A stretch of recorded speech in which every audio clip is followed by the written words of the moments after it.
At 22, Walter Lippmann was the youngest resident, arriving like Frankfurter, Phi Beta Kappa, with a Harvard Law degree. Lippmann cum laude.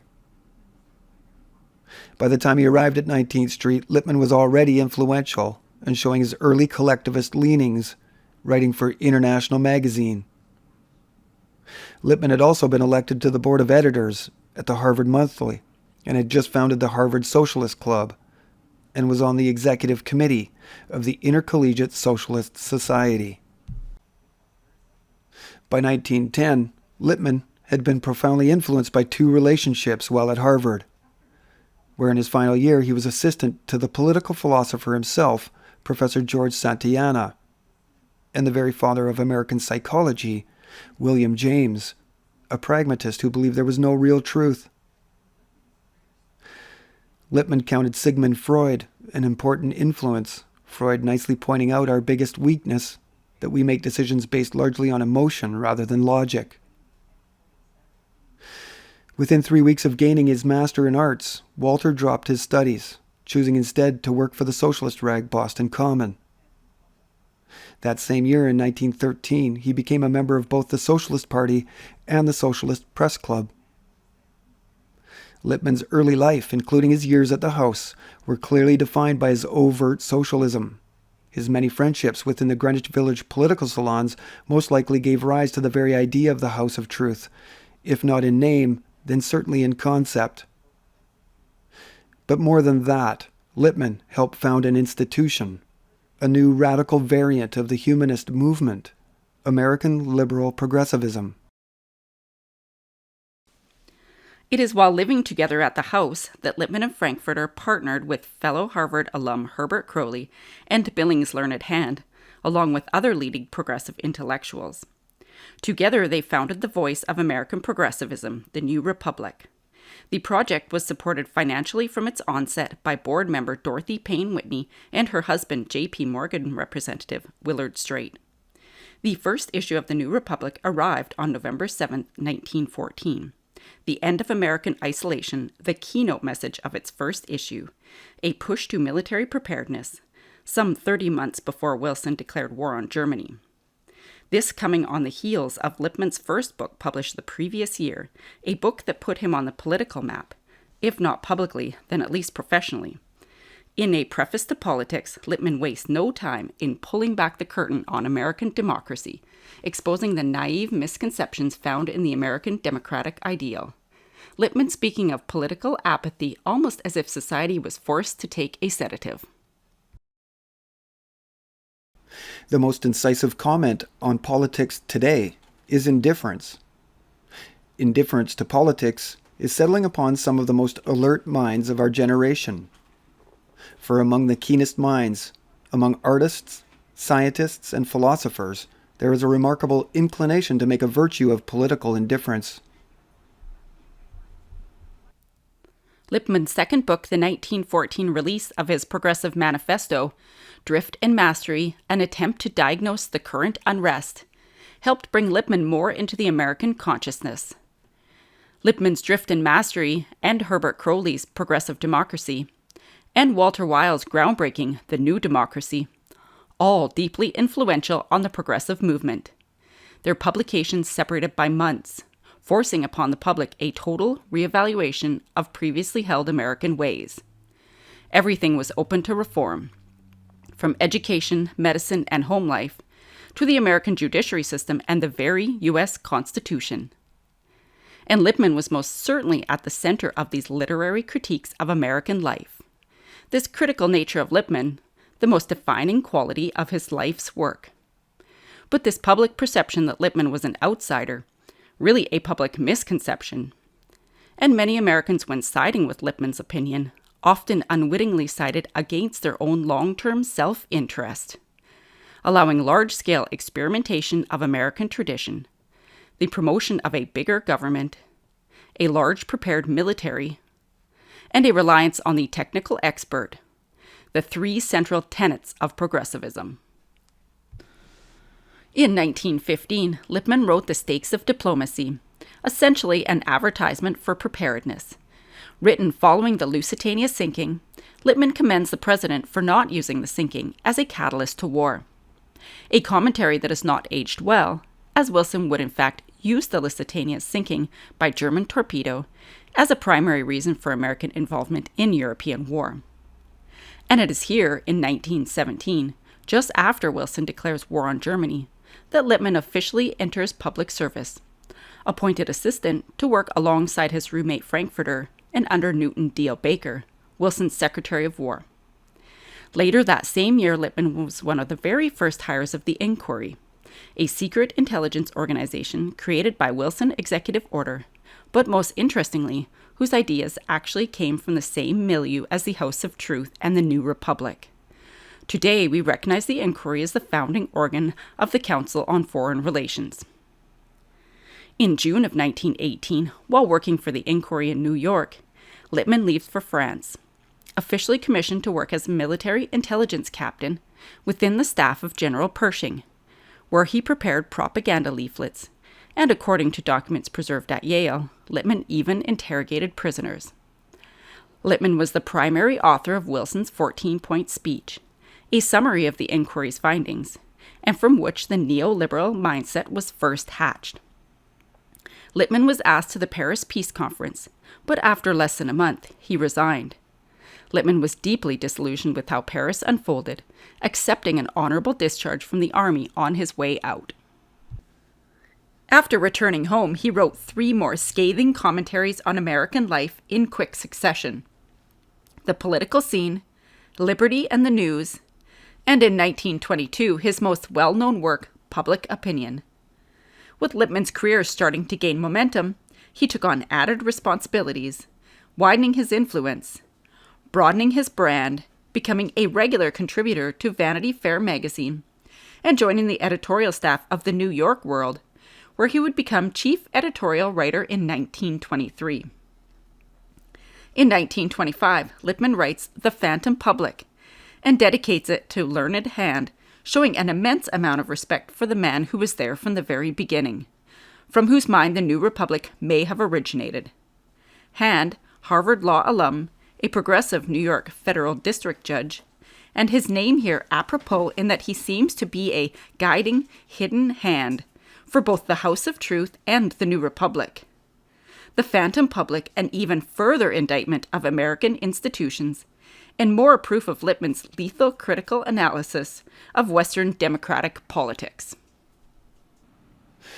Although a central mainstream argument surrounding Lippmann's professional legacy is whether a journalist so close to his sources could abstain from the seduction of privilege himself, the facts have proven this argument irrelevant in that Lippmann never succumbed to privilege. He was born into it. His membership in several New York social clubs, including the Metropolitan Club and the Players Club, reveal that despite rarely mentioning his upbringing, Lippmann came from a wealthy family and enjoyed privilege his entire life. Downtown Washington at the corner of 17th and 8th Street. It's only about a block from the White House at 1600 Pennsylvania Avenue.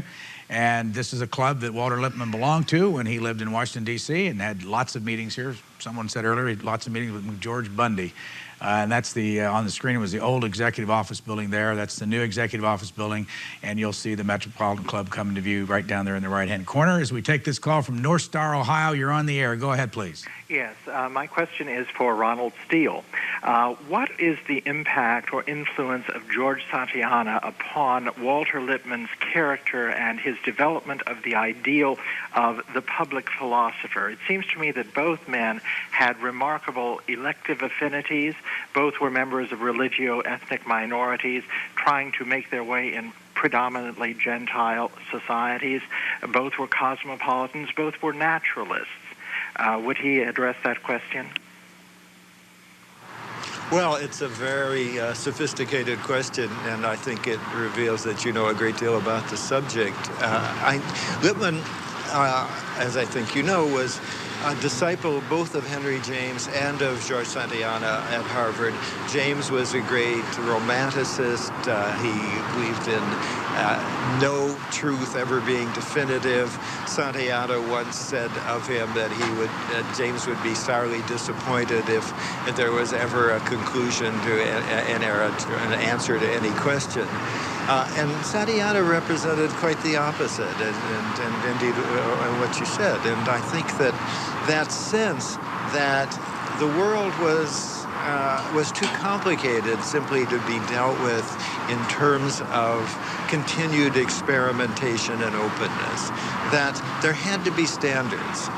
And the standards were terribly important, and whether they were Platonic ideals or whether they were ethical ideals, that people had to have an image of the good in order to order their behavior. And so there was a natural affinity, and for all the other reasons that you mentioned so well.